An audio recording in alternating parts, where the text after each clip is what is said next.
नमस्कार, मैं गोपाल चंद चौहान श्री राम गोपाल गाड़ूदिया उच्च प्राथमिक आदर्श विद्या मंदिर सुजानगढ़ से ऑनलाइन क्लासेज में आपका स्वागत करता हूं। ऑनलाइन क्लासेज की इस कड़ी में आज हम विज्ञान विषय के कक्षा 7 के विज्ञान विषय के पाठ संख्या 2 प्राणियों में पोषण के बारे में अध्ययन करेंगे। पिछले वीडियो में भी हमने प्राणियों के पोषण के बारे में कुछ भागों के बारे में हमने पढ़ा था। आज हम अलग टॉपिक है मानव में पाचन, इसके बारे में अध्ययन करेंगे। तो चलिए देखते हैं कि पिछले वीडियो में हमने आहार के बारे में पढ़ा था। अंतर्ग्रहण किसे मतलब यानी आहार को शरीर के अंदर लेने की क्रिया अंतर्ग्रहण कहलाती है। इसके अलावा हमने दांत की बारे में पढ़ा था। आज हम थोड़ा इस मुख गुहिका के इसके बारे में थोड़ा अध्ययन कर लेते हैं। जैसे जो भाग है इस मानव पाचन प्राणियों में पाचन, इसके जो मुख्य भाग वो भाग ये थे: मुख गुहिका, ग्रास नली या घर्षिका, आमाशय, क्षुद्रांत्र यानी छोटी आंत, और बृहदांत्र यानी बड़ी आंत, और मलद्वार। यानी जो ये मुख्य जो 6 भाग है, इस 6 भाग के माध्यम से हमारी जो पाचन क्रिया है वो पूर्णतः होती है। जैसे कि इसके बारे में हमने इस चित्र के माध्यम देख लेते हैं कि ये है मुख गुहिका, ये लाला ग्रंथि जो स्रावित करती है, ये घर्षिका, और ये है यकृत, आमाशय, अग्नाशय। इसके बारे में अपन अध्ययन करेंगे, समझेंगे। पहले नाम बता रहा हूँ आपको। नाम जैसे पित्ताशय, पित्त की थैली है, और क्षुद्रांत्र, छोटी आंत, बड़ी आंत, और मलाशय। तो हमने इसके बारे में पढ़ लिया था। अब इसके जो कुछ भाग है जैसे कि जीभ के बारे में अपन थोड़ा सा इसको देख लेते हैं। जीभ एक मांसपेशीय अंग है जिसका मुख्य कार्य, जैसे हम ये बोलने का हमारे लिए जो हम कुछ भी बोलते हैं वो जीभ के माध्यम से ही अपन उच्चारण कर पाते हैं यानी बोल पाते हैं। इसके अलावा जीभ के और भी कार्य हैं, जैसे भोजन को निगलना, स्वाद का ज्ञान करवाना। इस प्रकार के जो कार्य हैं वो जीभ के हैं। ये जो जीभ है पीछे से ग्रास नली, घर्षिका से इधर से ये जुड़ी हुई रहती है, और इसका जो आगे का जो भाग होता है वो है स्वतंत्र भाग होता है, जो दाएं बाएं ऊपर नीचे कहीं पर भी हलचल कर सकती है, यानी स्वतंत्र होता है। अब अपने इसके बारे में देखते हैं, यानी ग्रास नली या घर्षिका। तो यानी कि जो भोजन है वो भोजन हमारे शरीर में, जब हम भोजन को मुख में लेते हैं, मुख में लेने के बाद में ये कई प्रक्रियाओं से गुजरता है, पचता है, इसका रस स्रावित होता है। तो वो इसके बारे में अपन थोड़ा सा देख लें। जैसे कि इसके बारे में थोड़ा सा मैं आपको बता दूं कि जैसे ये मुख है और हमारे पास जैसे ये भोजन है, इस भोजन को हमने मुख में लिया। मुख में लेने के बाद में ये मुख के अंदर आया। आने के बाद में ये घर्षिका यानी ग्रास नली जो नली होती है, इस नली के माध्यम से ये भोजन यहाँ पे आया। कहाँ पे? आमाशय में। आमाशय में आने के बाद में ये भोजन क्या होता है कि इधर से आने के बाद में अग्नाशय, अग्नाशय के बाद में से ये डायरेक्ट इधर से आएगा छोटी आंत में। छोटी आंत में से आने के बाद में ये जो इसकी पूरी प्रक्रिया बता रहा हूँ मैं, आने के बाद में ये बड़ी आंत, और बड़ी आंत के बाद में ये निष्कासित हो जाता है यानी मलाशय के हिसाब से। तो अब अपने इसको देख रहे हैं। सबसे पहले पढ़ेंगे ग्रास नली या घर्षिका। इसके बारे में थोड़ा थोड़ा संक्षिप्त अपने पढ़ लेते हैं। ग्रास नली और घर्षिका क्या होती है, जैसे कि मैंने आपको ये बता दिया।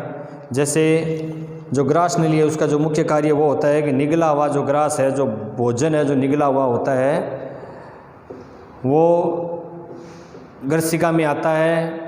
और घर्षिका गले एवं वक्ष, ये जो घर्षिका है ये यहाँ से गले और वक्ष से ये जुड़ी हुई रहती है। ये गले और वक्ष से जुड़ी हुई रहती है।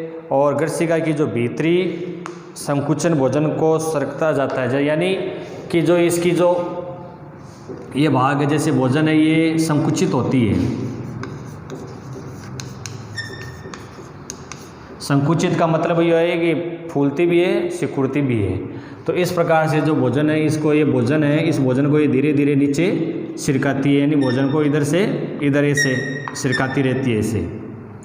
इसका ये कार्य, मुख्य ये कार्य है। अब जब यहाँ से ये सरकता हुआ भोजन आमाशय के अंदर आ गया, कहाँ पे आ गया? आमाशय के अंदर। आमाशय है वो एक इस प्रकार की आकृति है जे के हिसाब से, जैसे कि आप इसको देखेंगे ना इधर से इस प्रकार से संरचना, यानी इसकी आकृति लगभग ऐसी सी मिलती है। और थैलीनुमा ये एक संरचना है, और इसका जो चपटा ये जे की जैसे आकृति मैंने बताई आहार नाल का, और ये आहार नाल है जो शरीर का गर्सिका वगैरह है, ये आहार नाल जो आहार को अंदर लेने की जो प्रक्रिया, इसका ये सबसे बड़ा भाग है। आमाशय वो आहार नाल का सबसे बड़ा भाग है। ये ग्रास नली से, जैसा कि मैंने आपको बताया कि ग्रास नली है, ये ग्रास नली से खाद्यान्न भोजन है वो प्राप्त करता है, और प्राप्त करने के बाद में ये इसका एक सिरा तो इधर से जुड़ा हुआ है और एक सिरा इसका है वो छोटी आंत से यानी इधर से जुड़ा हुआ है। तो अंतिम जो सिरा है इसका छोटी आंत से मिलता है, और ऊपर का जो हिरा है वो जो हिस्सा है वो गर्सिका से रहता है। तो गर्सिका से जो भोजन आता है ग्रास नली के माध्यम से, जो खाद्यान्न प्राप्त होता है वो इधर आता है। आने के बाद में ये इसकी प्रक्रिया होती है पचने की, पचने के बाद में ये दूसरा हिस्सा है जो इसका जो सिरा है वो क्षुद्रांत यानी आपके छोटी आंत में इसका हिस्सा खुलता है। आमाशय का जो आंतरिक स्तर है, आंतरिक स्तर यानी आंतरिक सतह, आंतरिक सतह वो श्लेष्म में हाइड्रोक्लोरिक तथा पाचक रस से स्रावित करता है, यानी श्लेष्म में हाइड्रोक्लोरिक अम्ल तथा पाचक रस स्रावित करता है। श्लेष्म आमाशय के आंतरिक स्तर को, श्लेष्म जो होता है वो आमाशय के जो आंतरिक स्तर है उसको सुरक्षा प्रदान करता है, और जीवाणुओं को, जो हानिकारक जो जीवाणु होते हैं भोजन के अंदर जो आ जाते हैं, उनको ये नष्ट करने का कार्य करता है। और इसके अलावा भोजन के साथ जो अन्य जो जीवाणु पहुंच जाते हैं उनको ये नष्ट करने का कार्य करता है। इसके अलावा और ये क्या कार्य करता है, जिससे पाचक रसों को क्रिया करने में सहायता मिलती है। और अब इसके बाद में अपन पढ़ते हैं, यानी कि इसको देखिए, जो भोजन है वो इसके माध्यम से यहाँ पे आया, आने के बाद में ये क्या हुआ कि आमाशय के अंदर मिला। आमाशय में आने के बाद में ये भोजन 80% भोजन लगभग यहाँ पे पच जाता है। पचने के बाद में यहाँ पे जैसे कि मैंने आपको बताया कि श्लेष्म में हाइड्रोक्लोरिक तथा पाचक रस यहाँ पे जो इसकी सतह है वो स्रावित करती है। और श्लेष्म जो है वो जो जीवाणु वगैरह भोजन के साथ कुछ ऐसे हैं कि कभी कभी भोजन में ऐसे जीवाणु भी आ जाते हैं और आ जाते हैं, तो उनको नष्ट करने का कार्य करती है और इसकी सतह को सुरक्षित रखती है। अब आइए अपन आगे इसके बाद में पढ़ते हैं क्षुद्रांत्र के बारे में, यानी छोटी आंत। क्षुद्रांत क्या है? क्षुद्रांत की जो लंबाई है, जैसे इसकी लंबाई है, आप इसकी लंबाई मानेंगे 7.5 मीटर। कितनी?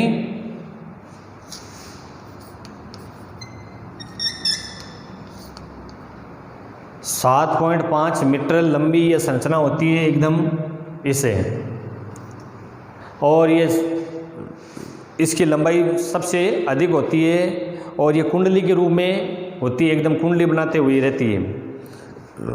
ये यकृत अग्नाशय से स्राव प्राप्त करती है। यकृत, जो ये ग्रंथि दिख रही है आपको, ये यकृत ग्रंथि है।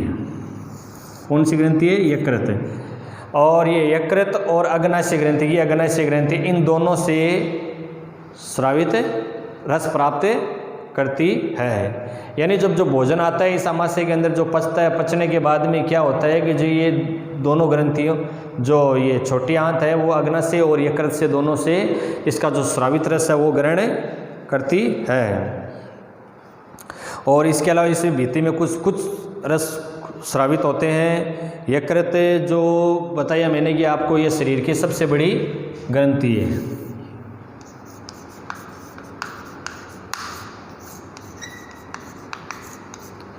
सबसे बड़ी ग्रंथि, इसका कलर होता है लाल भूरा, ये जो ग्रंथि है यकृत ग्रंथि इस शरीर की सबसे बड़ी ग्रंथि है और इसका कलर होता है वो लाल व भूरा। और ये जो ग्रंथि है वो क्या करती है, जो उधर यानी पेट, ये हमारा जो पेट है, पेट के दाईं भाग की तरफ इधर स्थित होती है, दाईं भाग की तरफ ये स्थित होती है। और ये शरीर की सबसे बड़ी ग्रंथि मैंने बताई दी है। और ये पित्तरस स्रावित करती है। कौन सा रस है? पित्तरस। पित्तरस स्रावित करती है। और ये एक पित्तनुमा बड़ी सी थैली, जिसको पित्त की थैली अपन कहते हैं, पित्ताशय यानी पित्ताशय का निर्माण करती है। पित्तरस स्रावित करती है जिसमें और जिसे अपन पित्ताशय कहते हैं। और इसका जो मुख्य जो कार्य होता है, ये वसा के पाचन में सबसे बड़ी भूमिका ये ग्रंथि निभाती है, यानी वसा को पचाने का कार्य ये ग्रंथि करती है। इसके अलावा जो अग्नाशय ग्रंथि है, इसका कलर पीला होता है।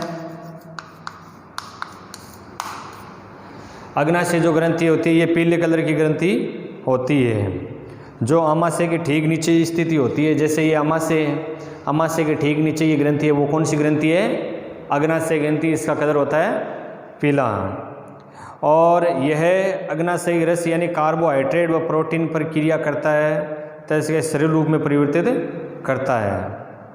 और कार्बोहाइड्रेट लाल शर्करा जो ग्लूकोज में परिवर्तित हो जाते हैं, उन्हें वसा एवं ग्लिसरॉल तथा प्रोटीन एमिलोमिन में परिवर्तित हो जाती है। अब अपन थोड़ा सा इसके आगे देखते हैं, क्षुद्रांत में अवशोषण, यानी अवशोषण किस प्रकार से होता है। पचा हुआ भोजन अवशोषित होकर क्षुद्रांत की भित्ति में स्थित रुधिर वाहिकाओं में चला जाता है, यानी पचा हुआ जो भोजन होता है वो अवशोषित होकर इसमें चला जाता है, भित्ति में चला जाता है, जिसे अवशोषण कहते हैं। इसके अंदर क्षुद्रांत की आंतरिक भित्ति में अंगुली के समान उभरी हुई संरचनाएं होती है, जिसे दीर्घरोम और रसांकुर कहते हैं, जो भोजन को पचाने का कार्य करते हैं। इसके अलावा अब अपन आगे पढ़ रहे हैं बड़ी आंत, जिसकी लंबाई होती है वो लगभग 1.5 मीटर के आसपास होती है। इसकी जो लंबाई होती है वो